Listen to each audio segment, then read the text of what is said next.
हिंदू धर्म में मृत्यु को अंतिम संस्कार कहा गया है। इसे विधि विधान से करना बहुत महत्वपूर्ण माना गया है। हिंदू प्रथा में शव यात्रा के आगे एक परिजन मटकी में आग लेकर चलता है। इसके पीछे एक खास वजह है। हिंदू धर्म में शव का दाह संस्कार किया जाता है। इसे 16 संस्कारों में से अंतिम संस्कार माना गया है।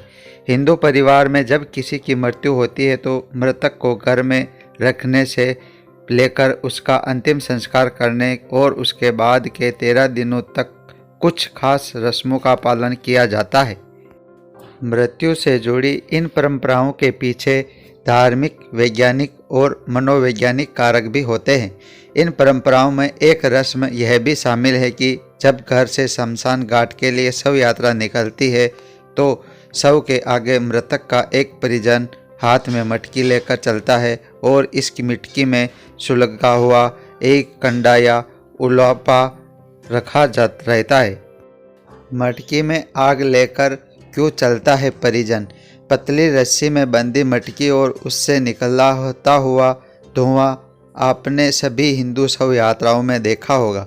इस मटकी को आप हाथ में पकड़कर मृतक का परिजन शव यात्रा में सबसे आगे चलता है।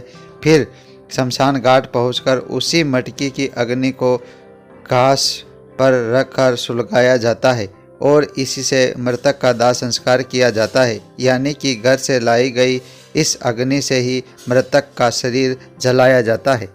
मृतक का घर से लाई गई अग्नि से ही अंतिम संस्कार करने के पीछे एक खास वजह है।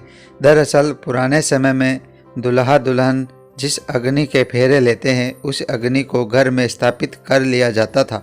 इसी अग्नि का उपयोग होम, यज्ञ, पूजन आदि में होता है। यहाँ तक कि मरने के बाद भी इसी अग्नि से दाह संस्कार किया जाता था। उसी प्रथा के हिस्से में रूप में आज भी घर से अग्नि जलाकर मटकी में शमशान घाट ले जाई जाती है और फिर इसी से मृतक का दाह संस्कार किया जाता है। तो दोस्तों, वीडियो अच्छा लगा तो हमारे चैनल को लाइक व सब्सक्राइब जरूर करें। आपका धन्यवाद।